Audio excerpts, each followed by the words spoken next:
Good morning সবাইকে। আর এই দেখো সকাল সকাল তোমাদের একটা ফুলের সাথে দেখা করিয়ে দিই। কী বলো তো, এই ফুলটা সবারই বাড়িতে আছে কি না একটু কমেন্ট করে বলো তো। তো এটা আমিও কিন্তু প্রথমবার আমার শ্বশুর বাড়িতে এসেই দেখেছিলাম। তো অনেকগুলো ফুটতো আগে, কিন্তু সবাই কি ওই গাছ দিয়ে দিয়ে পরে আমাদের ওই একটা কি দুটো ফুটে। তো এবছর দুটো হয়েছিল। তো একটা কি বলো তো, ডাব গাছের একটা নারকেল গাছের একটা ডাল পড়ে আর হচ্ছে যে ওই ভেঙে গেছে কুঁড়ি অবস্থাতেই, তাই একটাই ছিল।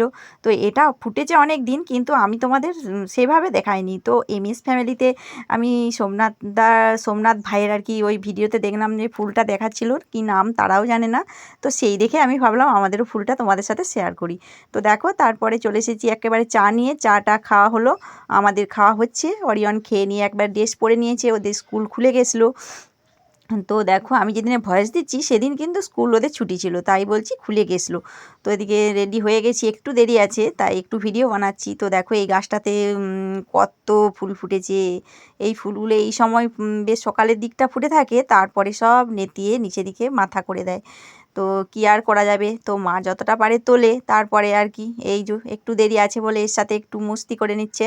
তো বেরিয়ে পড়েছি দেখো মা আর ছেলে। আর এই খরগোশটা কি বলো তো, শুধু ফাঁকের দিকে চলে যাওয়ার ইয়ে। আর আমাদের তো খোলামেলা ঘর, তো কুকুর পেরিয়ে যায় তো ধরে নিলেই ব্যাস। আর এই যে সাইকেল নিয়ে রেডি, তাই ওর দাদু ওর সাথে একটুখানি কথা বলছে। আর ওর বাপি ছিল টিউশন, তাই যাবে নি, আমিই দিতে যাই সকালবেলা। তো মেয়েকে একটু তুলে দিয়ে গেলাম, মেয়ে এখনও ঘুমাচ্ছে, ওর টিউশন আছে। আর এদিকে দেখো স্কুলে দিয়ে এসে হাজারো কাজ। এই যে কলাই সিদ্ধ বসাচ্ছি। প্রতিদিন তো আলু ভাজা, আলু সেদ্ধ, তারপরে আলুর চপ এই হতেই থাকে, পেঁয়াজি বেগুনি এইসব। তো আজকে একটু কলাই সিদ্ধ বানাচ্ছি। কলাই সিদ্ধটা পছন্দের মেয়ের ছেলের দুজনেরই, ওরা খাবে গুড় চিনি দিয়ে, কিন্তু আমরা খাই কী বলো তো, লঙ্কা দিয়ে। তো লঙ্কা একটুখানি সিদ্ধ দিয়ে দেবো ভেতরে, মেয়ে একটু লঙ্কা খায়, তার সাথে মিষ্টি খায়। আমি আর মা মিষ্টি খায় নাকি বলতে পারবো না, নেয়নি মনে হয়। আমি কিন্তু লঙ্কা ছাড়া খেতেই পারিনি। তো একটুখানি শুকনো লঙ্কা দিয়ে দিলাম, বাড়িতে আর কি ছিল না কাঁচা লঙ্কা। তো দেখো এটা প্রেসারে দিয়ে কাপড়টা কোচালে নিচ্ছি, সকালবেলা আর কি ধুতে সময় হয়নি কাপড়টাকে। তো এদিকে কাপড় শুকাতে দিয়ে দিচ্ছি। আর ওইদিকে দেখো আমাদের কাজ হচ্ছে, ওই সামনের ডোবাটা কি বলো তো, সেই ডোবা ছিল না, ওটা তো আমরা নিয়েছি। আর ওটা ভরাটি হচ্ছে। তো মিস্ত্রি চলে এসেছে। আর এদিকে দেখো এই যে বাসন কোসন সব কিছু ধুতে আছে। তো এগুলোই আর কি মাজতে বসেছি। আর সকালে আজকে আমার টিউশন ছিল না, ছেলেগুলো ছুটি নিয়েছিল, তো ওদের জন্যে ছুটি দিয়ে দিয়েছি। ছুটি ছিল তো আমার আর কিছু করার নেই, ওরা নিজেরাই আসবেনি বলেছে। তো সপ্তাহে প্রতিদিন করানো হয়, তো একদিন আর দিন ছুটি নিলে কিছু করানো যায় না, বলাও যায় না। তো ঠিক আছে, বাচ্চা ছেলের মতো একটু বায়না করেছে, মেনে নেওয়া যায়।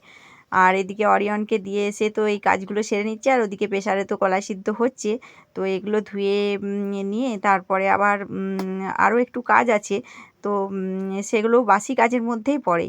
কী বলো তো, উনুনটা লাতা দিতে হবে, তারপরে উনানের পাঁশ কাটতে হবে, মানে পাঁশ ফেলে আসতে হবে, তারপরের বারে আমি জ্বালতে পারবো আবার উনানটা। ভর্তি হয়ে গেলে জ্বালনগুলো দিয়ে পাশে যখন ভর্তি হয়ে যায় তখন আর সেখানে জাল দেওয়া যাবে না।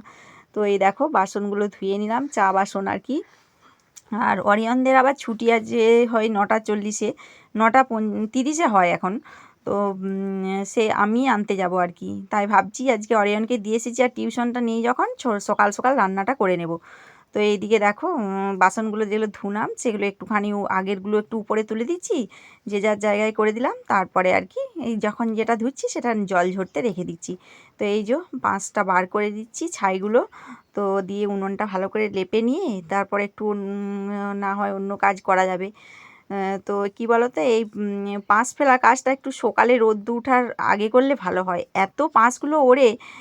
তো আমারও খেয়াল ছিল না আজকে। তারপরে দেখো এই যে আমাদের গরুর বাচ্চা হয়েছে গায়ের, তো এবার থেকে আমরা দুধ খেতে পাবো। এটাই হচ্ছে সব ছেলে মেয়েদের আনন্দ আর কি। তো এতদিন দুধ ছিল না, সে আগে কখন হয়েছিল, সেই 3-4 মাস দুধই নেই, শীতের সময়টাতেও নেই, আর কিনাও হয়নি, এতগুলো লোকের দুধ কিনে খাওয়া সম্ভব নয়, তাই জন্যই আর কি। আর এই যে দেখো কলাই সিদ্ধ হয়ে গেছে, আর ওদিকে দুধটা জাল বসিয়ে দিয়েছি। এখন তো এই সদ্য সবে সবে দুধ দিচ্ছে, 3 থেকে 4 দিন হলো। তো সেই আর কি ওই জন্যে আর দুধ হয়নি, কেটে যায়। তো ওটাকে চিনি দিয়ে একটুখানি চাল গুঁড়ি আর চিনি দিয়ে ওই মাখা টাইপের করে দেওয়া হয়। তো ওটা দিয়ে মুড়ি খাবে, এদিকে কলাই সেদ্ধ। আর যারা মিষ্টি জিনিস খেতে পছন্দ করে তারা ওই দুটোই নেবে। তো এই যে এটাও হয়ে গেছে, এবার নামিয়ে নেব। এই দেখো দিয়ে তাড়াতাড়ি করে রান্না করতে হবে। আজকে রান্নার সেরকম কিছু ব্যাপার নেই, তো শাক করব, ডাল করব, আর একটু ডিমের অমলেট করে আলুর তরকারি করব। তো মাছ টাছ থাকলে একটু ঝামেলার ব্যাপার থাকে। তো মাছের থেকে ডিমটা আমাদের বাড়িতে বেশি হয়। যখন মাছ আনে অনেকটা আনলে এমনিতেই গরমকাল, একদিন দুদিনের বেশি খাওয়া যায় না, তো বলি যে একদিনের জন্য আনবে, আর দুদিন আনলে সেই ঝগড়াঝাটি আরম্ভ হয়ে যায়।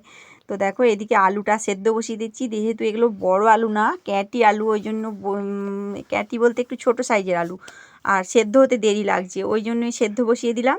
আর এই যে এদিকে শাকটা বসিয়ে দিচ্ছি, তো শাকটা একটু নুন দিয়ে আর চাপা দিয়ে দেবো। তো চলো রান্নাটা করে নিই, তাড়াতাড়ি খুব তাড়া আছে, অরিয়নকে আমাকেই আনতে যেতে হবে। তো শাকটা এদিকে নামিয়ে দিয়ে জলটা ঝরতে দিচ্ছি, তার মধ্যে আমি আবার ডিমের অমলেটটা বানিয়ে নেব, দিয়ে আর তরকারিটা করব। তো ডিমের অমলেটটা বানানোর আগে একটু গুলে রাখছি, তারপরে আর কি শাকটা ভেজে নিয়ে তারপরে ডিমের তরকারি করব। তো দেখো এদিকে ডিমটা শুধুমাত্র পেঁয়াজ দিইনি, অমলেটটা শুধু নুন আর জিরে দিয়ে একটু ফাটিয়ে নিচ্ছি। তো তারপরে আর কি গরম কড়াইয়ে দিয়ে দেবো। তো ডিমের অমলেটটা ভেজে নিয়ে ওইটা করব, তার আগে একটু শাকটা ভেজে নিই। দেখো এই যে শাক জল ঝরে গেছে, তো শাক ভাজাটা হয়েই গেছে। কলমি শাক ভাজা খেতে আমার ভীষণ ভালো লাগে আর কি। তো আগে তো কিছুই শাক খেতাম না, এখন যেমন আমার ছেলে মেয়েগুলো করে, তো ওদের কাছে বললাম মানে ওরা যদি ভিডিওটা দেখে, তো সেই আর কি আমাকেই আবার পিন দেবে, যাকে বলে যে তুমি কি করতে, আমাদেরকে জোর করে করে খাওয়াচ্ছ। তো এখন আমার সব সবজি খেতে ভালো লাগে, মিষ্টি জিনিস ছাড়া। কি বলো, মিষ্টি কুমড়োটা ভালো লাগে মুড়ি দিয়ে।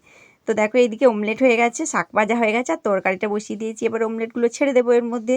তো কিছুক্ষণ ফোটার পর ছেড়ে দেওয়ার পর কিছুক্ষণ একটু টকবগিয়ে ফুটবে, তারপরে জলটা মরে গেলে নামিয়ে নেব, তাহলেই রান্না রেডি। আর এই দিকে দেখো রান্না হয়েই গেছে। এইদিকে দেখো সব ধুয়ে টুয়ে নিয়েছি বাসন কোসন, আর তোমাদের দেখিয়ে দিই, না হলে পরে খাওয়া দাওয়া হয়ে যাবে আর মনেও থাকবে না। শাক, আর এটা ডাল, আর এটা হচ্ছে যে ডিমের অমলেট দিয়ে তরকারি। তো চলো এই দিকে দেখো এবারে রান্না মেলাটা পুছে নিয়েছি, পোছা দিয়ে নেব। এদিকটা দুয়ারটা মুছে নিয়েছি, তো পোছা দিয়ে নিয়ে একেবারে চলে যাব স্কুলে। দেখো স্কুলে চলে এসেছি, সব গার্জেন চলে এসেছে স্কুল ছুটির সময়। তো এই যে আমরা একটুখানি বসে গল্প করছি, সেটাই তোমাদের দেখাচ্ছি। দেখো রোদ্দুরেতে এইভাবে মাথা ঢাকা দিয়ে দাঁড়িয়ে আছে। তো এই যে আসার সময় দেখছি দেখো ভীষণ মেঘ এসেছে, তো অরিয়ন ছিল পেছনে, ওকে দিয়ে একটুখানি ভিডিও করিয়ে নিলাম। আর বাড়িতে এসে দেখো এদেরকে খেতে দিয়েছি, খেতে দিয়ে তারপরে আমরা এই যে কলাই সিদ্ধ দিয়ে মুড়ি নিয়ে বসেছি। তো সবাই মিলে খেয়ে নিচ্ছি। এদিকে অরিয়ন চলে গেছে ওই ঘরে। তো এই যে মিষ্টি যারা খাবে তাদেরকে মিষ্টি দিয়ে দিয়েছি, আর এই যে মেয়েও খেয়ে নিচ্ছে। তারপরে স্নান করে রেডি, আমি এখানে বসে আছি, অরিয়ন দুষ্টুমি করছে। দেখো তোমাদের দেখায় কীভাবে দুষ্টুমি করছে, দেখায় দেখো কলতলাতে গিয়ে জল নিয়ে ওর পেন বাক্সটাকে কচলে কচলে ধুচ্ছে। কি বলে, পেন রাখবে একটা বড় বাক্স, বনবিটাতে ফি পেয়েছিল যেটাকে আর কি, তো ওইটা নিয়ে আছে। চলো তোমাদের এখানটা যেখানে ভরাটি হচ্ছে সেখানটা তোমাদের দেখায়। তো এইদিকে দেখো সমস্ত সেই ঝোড়গুলো সব কেটে ফেলে দিয়ে মাটি দিয়ে দিয়েছে। আর এই যে কাঁঠালটা তোমাদের সাথে আমিও প্রথমবার দেখছি, ভেতরটা তো দেখাই হয়নি, ঢাকা ছিল ছোট্টবেলার থেকে। তো এই যে কত বড় হয়েছে দেখো, এই যে দেখালাম না, আর দেখাবো না কিন্তু। কি বলো তো, পচে টচে যদি যাই বলে কাঁঠালের দিকে আঙুল দিবি না, পচে যাবে। তো যাকগে, এটা আবার পাকলে পরে যখন খাবো আমরা তখন দেখাবো ভাঙলে। তো এইদিকে দেখো অরিয়নকে দিয়ে দিয়েছি লেবু। তো লেবু খাওয়ার ডিজাইনটা দেখছো, তো লেবুটা ও পরে খাবে বলেছিল কিন্তু আগেই দিয়েছি। তারপরে ভাত খাওয়ার পালা, তো অনেক পরে ভাত খাচ্ছি, চাঁদবেলার দিকে ওকে লেবুটা দিয়েছি। তো দেখো ভাত খেয়ে নিচ্ছে। আর এটা হচ্ছে আগে আমাদের তুলতুলি সোনাকে দিতে হবে, কেন বলো তো, ছুট্টে এসে আমাদের থালায় না হলে বসে পড়বে। ওই যে আমরা খাচ্ছি, আরও দুজনের খাওয়া হয়ে গেছে। আর এই যে ওনাকে দিয়ে দিয়েছি, আর বাকিগুলোকে খাঁচার মধ্যে দিয়েছি। তো খেয়ে দিয়ে এই কাজটা বড় কঠিন কাজ, কি বলো তো, মানে দুয়ার পোছা দেওয়া পেটটি ভর্তি করে, তারপরে বাসন ধোয়া। তো এই কাজ সারতে সারতে প্রায় 3টে বেজেই গেছে। তাই ভাবছি বাসনগুলো ধুয়ে নিয়ে বাইরেটা উঠোনটা একটুখানি ঝাঁট দিয়ে একেবারে একটু বিশ্রাম নেব। বিশ্রাম নেবার সময় তো নেই, তবু এত বড় বেলা, কি বলো তো, এরপরে আসবে একটি একটি করে হাঁস, তারপরে খেতে দেওয়া গরু। তো এই সব করতে করতে সেই বিকেলের সময়টা আমার দুটো চোখের পাতা এক করতে হয় না। তো বাকি সবাই তো ব্যস্ত মানুষ, কাজ করে, তাই দুপুরবেলা একটুখানি নাক ডেকে ঘুমাই যাকে বলে। তো তোমাদের যদি সেইটা দেখাতে পারতাম আর কি। তো চলো ঝাঁটটা দিয়ে নিচ্ছি, ঝাঁট দিয়ে নিই। তারপরে ওইদিকে দেখো রোদ্দুরটা একবার অন্ধকার হয়ে যাচ্ছে, আর একবার আলো দিচ্ছি। কি বলো তো, মেঘ ধরলো 1-2 বার। সকালের দিকে একবার ধরেছিল, চাঁদবেলার দিকে যখন অরিয়নকে আনছিলাম তখন একবার ধরলো 9:30 পরে 10টার সময়। মেঘ, প্রচুর মেঘ, কালো দিয়ে ঝড় এসে চলে গেল। আর এই যে আবার একটুখানি রোদ বেরিয়েছে। আর কি দেখো, মেয়েরা গিয়েছিল হচ্ছে যে ইয়েতে মাসির বাড়ি থেকে দিয়েছে বাদাম। আর চলো তোমাদের বলি, তোমরা যে নাচের ভিডিওটা দেখেছো, প্লিজ প্লিজ ভালো লাগলে কমেন্ট করে বলো। আর ওই যে আমাদের দুষ্টু মিষ্টি মেয়েটা, ওর ভীষণ ইচ্ছা ছিল আমার চ্যানেলে এসে একটু নাচ দেখাবে, তো নাচ শেখে আর কি। তো সেইটাই তোমাদের সাথে শেয়ার করেছি। তো ভিডিওটা কেমন লাগলো প্লিজ প্লিজ বলো। টাটা।